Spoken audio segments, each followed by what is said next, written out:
민재는 스마트폰 화면을 수진에게 들이밀었습니다. 이거 봐, 댓글 진짜 많아. 화면에는 터키석빛 수영장과 야자수가 늘어선 리조트 사진이 가득했습니다. 패러다이스 스테이라는 이름의 숙소였어요.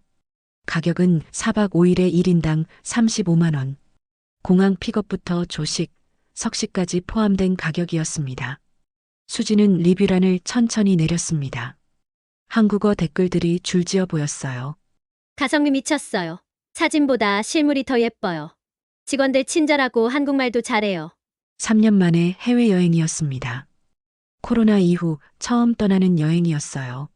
민재는 회사에서 프로젝트를 마치고 수지는 자격증 시험을 끝낸 직후였습니다. 둘 다 지쳐 있었어요. 우리도 이제 좀 살자. 이런데 한번 와봐야지. 민재의 말에 수지는 고개를 끄덕였습니다. 예약 버튼을 누르는 데는 10초도 걸리지 않았어요. 출국 전날 밤 수지는 짐을 싸며 여권을 확인했습니다. 다음 여행날 인천공항은 북적였습니다. 출국장을 지나며 민재는 면세점에서 선크림을 샀어요. 수지는 커피를 들고 창밖의 비행기들을 바라봤습니다. 모든 것이 설렜어요. 모든 것이 낯설었습니다. 비행기는 정시에 이륙했습니다. 5시간 후 둘은 푸놈펜 공항에 도착했어요. 습한 공기가 피부에 달라붙었습니다. 입국 심사대를 지나자 한국어로 쓰인 피켓이 보였어요. 패러다이스 스테이 민재님, 수진님. 피켓을 든 사람은 30대 남성이었습니다. 선글라스를 낀 채 무표정한 얼굴이었어요. 그는 간단히 인사했습니다. 안녕하세요. 차 이쪽입니다. 수지는 뭔가 이상하다고 느꼈습니다. 목소리가 너무 딱딱했어요. 미소도 없었습니다. 하지만 민재는 신경 쓰지 않는 듯 트렁크를 실었습니다. 피곤하시죠? 1시간 정도 걸립니다. 차는 검은색 SUV였습니다. 뒷좌석에는 물 2병이 놓여 있었어요. 수지는 물을 마시며 창밖을 봤습니다. 도심을 벗어나자 건물이 줄어들었어요. 나무가 많아졌습니다. 30분쯤 지났을 때 민재가 물었습니다. 리조트 얼마나 남았어요? 운전기사는 대답하지 않았습니다. 그저 고개만 끄덕였어요. 수지는 핸드폰을 꺼냈습니다. 신호가 약했어요. 구글맵을 켰지만 현재 위치가 표시되지 않았습니다. 여기 신호 안 되네. 산 쪽이라 그래요. 곧 도착합니다. 기사의 목소리는 여전히 평평했습니다. 차는 비포장도로로 접어들었습니다. 흙먼지가 창문을 때렸어요. 수진의 심장이 빨라졌습니다. 민재는 아직 태어났어요. 그는 수진의 손을 잡으며 말했습니다. 한적한 데 있는 거 아니야? 그래서 싼 거고. 수진은 고개를 끄덕였지만 불안은 가시지 않았습니다. 20분 후 차가 멈췄습니다. 철문 앞이었어요. 문에는 아무런 간판도 없었습니다. 그저 숫자만 적혀 있었어요. 47B. 기사가 경적을 울렸습니다. 문이 천천히 열렸어요. 안은 생각보다 넓었습니다. 2층 건물 몇 개가 보였어요. 수영장은 없었습니다. 사진 속 야자수도 보이지 않았어요. 민재가 당황한 목소리로 물었습니다. 여기 맞나요? 네, 패러다이스 스테이입니다. 수지는 민재와 눈을 마주쳤습니다. 둘 다 말이 없었어요. 차에서 내리자 3명의 직원이 다가왔습니다. 모두 무표정이었어요. 한 명이 한국어로 말했습니다. 체크인 도와드리겠습니다. 이쪽으로요. 건물 안은 서늘했습니다. 에어컨 소리만 웅웅거렸어요. 프런트 데스크에는 중년 여성이 앉아 있었습니다. 그녀는 미소 지었지만 눈은 웃지 않았어요. 어서 오세요. 여권 주시겠어요? 민재가 가방에서 여권 2권을 꺼냈습니다. 여성은 여권을 받아 서랍에 넣었어요. 수진이 물었습니다. 언제 돌려받나요? 체크아웃 때 드립니다. 안전 보관이에요. 휴대폰도요? 여성이 손을 내밀었습니다. 내 리조트 규정입니다. 와이파이 비밀번호는 방에 있어요. 수지는 민재를 봤습니다. 민재는 어깨를 으쓱했어요. 둘은 핸드폰을 건넸습니다. 여성은 핸드폰을 투명한 지퍼백에 넣고 이름을 적었습니다. 2층 204호입니다. 저녁은 7시예요. 열쇠를 받고 계단을 올랐습니다. 복도는 좁고 어두웠어요. 형광등이 깜빡거렸습니다. 204호 문을 열자 깨끗한 방이 나타났어요. 침대, 책상, 작은 욕실. 하지만 창문이 이상했습니다. 창문은 있었지만 밖에서 잠겨 있었어요. 쇠창살이 보였습니다. 수진이 손잡이를 돌렸지만 열리지 않았어요. 민재야, 이거 왜 안 열려? 민재가 창문을 확인했습니다. 그는 잠시 말이 없었어요. 외부 잠금 장치네. 보안 때문인가? 보안? 도둑 때문이겠지. 여긴 외진 곳이잖아. 수지는 불안했지만 말하지 않았습니다. 민재도 불안해 보였어요. 하지만 둘 다 애써 태어난 척했습니다. 짐을 풀고 침대에 앉았습니다. 방에는 와이파이 비밀번호가 적힌 종이가 없었어요. 민재가 복도로 나가 직원을 불렀습니다. 아무도 오지 않았어요. 5분 후 다시 방으로 들어왔습니다. 사람이 없네. 나중에 물어보자. 지금 몇 시야? 5시 반. 저녁까지 1시간 반 남았어. 수지는 샤워를 하러 욕실로 갔습니다. 물은 나왔지만 미지근했어요. 거울 앞에 서자 자신의 얼굴이 창백해 보였습니다. 그녀는 거울 속 자신에게 말했습니다. 괜찮아, 하루만 버티면 돼. 7시 식당으로 내려갔습니다. 1층 끝에 있는 좁은 공간이었어요. 다른 손님은 없었어요.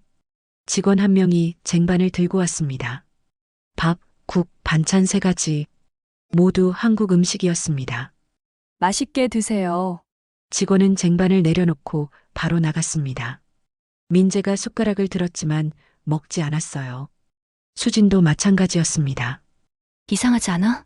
수진이 작은 목소리로 말했습니다. 손님이 우리밖에 없어. 사진엔 사람 엄청 많았는데 비수기인가? 그래도 이건 그때 복도에서 소리가 들렸습니다.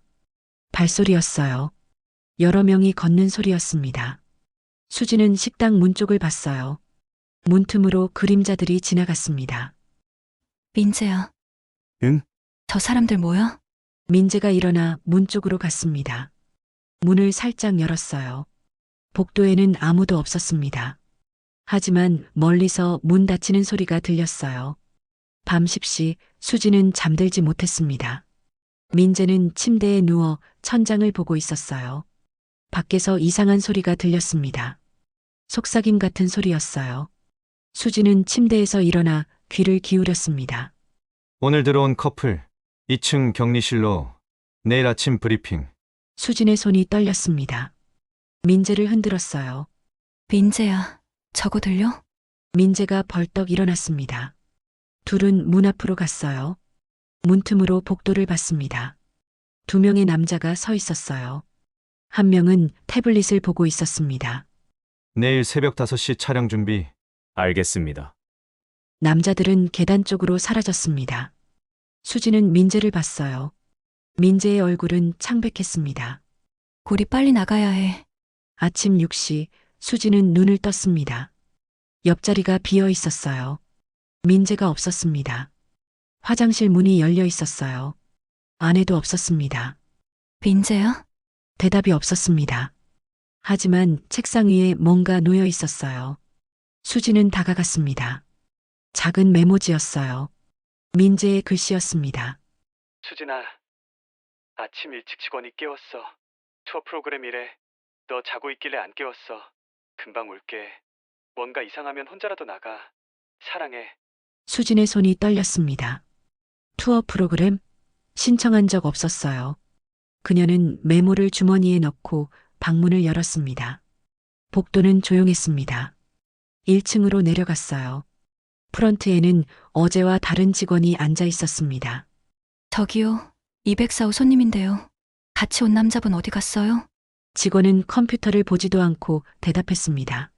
조금 이따 복귀하실 겁니다. 복귀요? 투어 프로그램이요? 네, 걱정 마세요. 저도 같이 가고 싶은데요. 직원의 표정이 굳었습니다.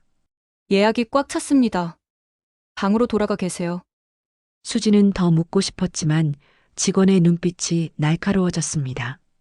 그녀는 뒤돌아 계단을 올랐어요. 2층에 도착했을 때 복도 끝에서 문 열리는 소리가 들렸습니다. 수지는 숨을 죽이고 구석에 숨었습니다. 3명의 남자가 나왔어요.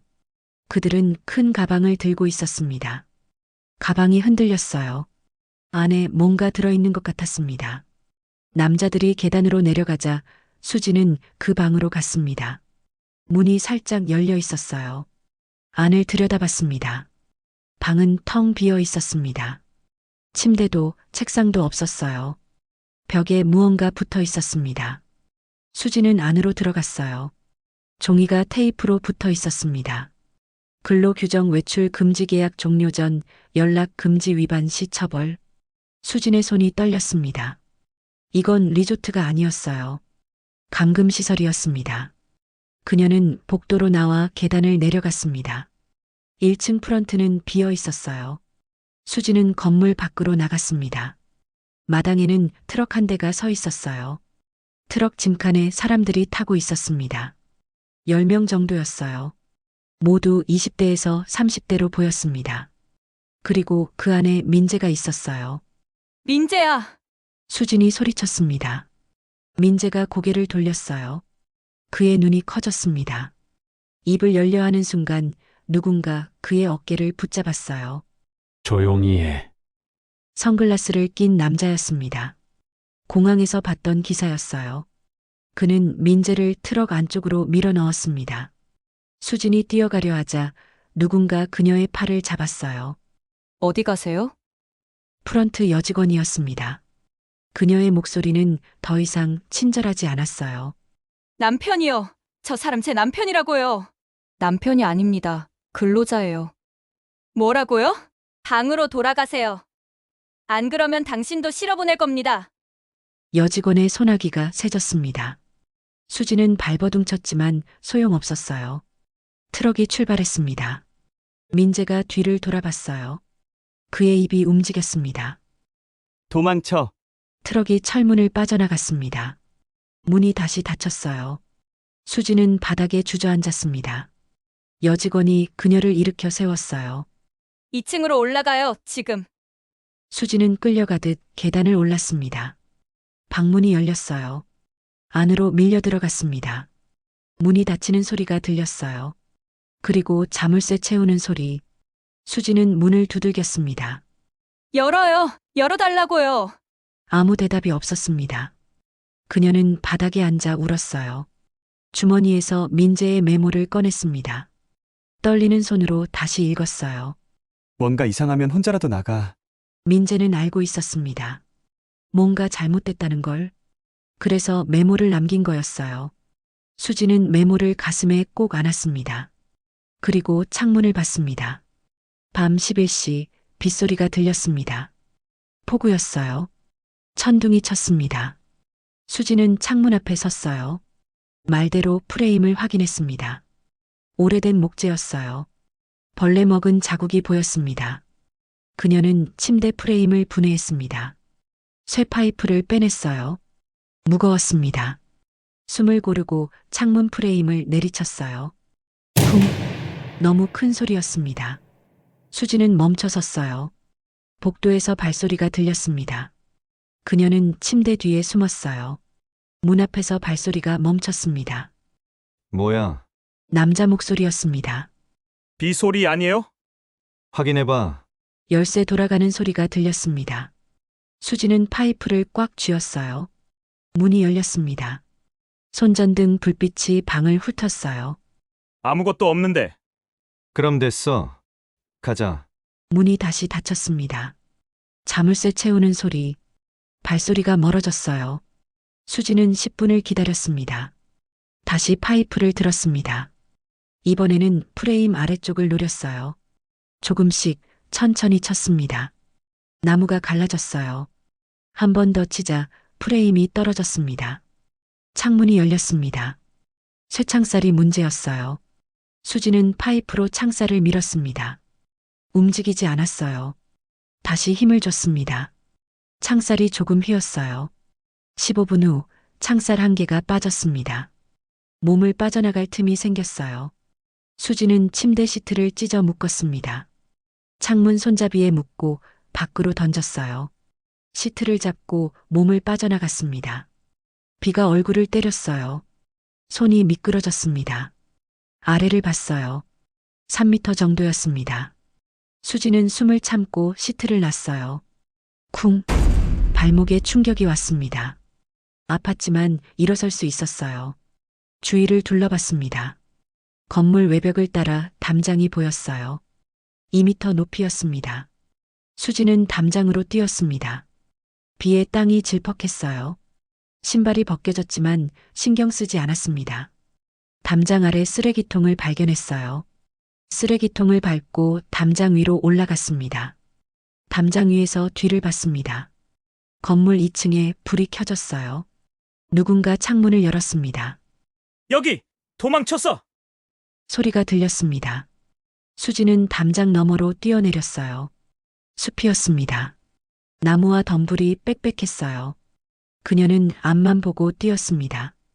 뒤에서 손전등 불빛이 보였습니다. 개 짖는 소리도 들렸어요.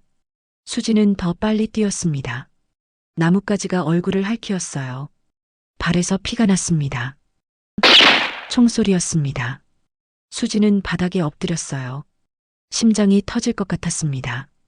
다시 총소리가 들렸어요. 이번엔 더 가까웠습니다. 멈춰! 남자 목소리였습니다. 한국어였어요. 수지는 일어나 다시 뛰었습니다. 경사가 있었어요. 내리막이었습니다. 그녀는 구르듯 달렸어요. 앞에 불빛이 보였습니다. 도로였어요. 수지는 도로로 뛰어나갔습니다. 차 한 대가 다가왔어요. 헤드라이트가 눈부셨습니다. 그녀는 두 팔을 흔들었어요. 도와주세요. 차가 멈췄습니다. 운전석에서 나이 든 남자가 내렸습니다. 현지인이었어요. Help please. 수진이 말했습니다. 남자는 당황한 표정으로 그녀를 봤어요. 수진은 뒤를 가리켰습니다. 숲에서 손전등 불빛이 움직였어요. 남자는 고개를 끄덕이고 조수석 문을 열었습니다. Get in. 수진은 차에 올랐습니다. 수진을 태운 차가 출발했어요. 뒤에서 고함 소리가 들렸지만 차는 멈추지 않았습니다. 20분 후 차는 작은 마을에 도착했습니다. 남자는 식당 앞에 차를 세웠어요. 수진을 부축해 안으로 들어갔습니다. Help her. 식당 주인이 놀란 표정으로 다가왔습니다. 수진은 무릎이 꺾였어요. 바닥에 주저앉았습니다.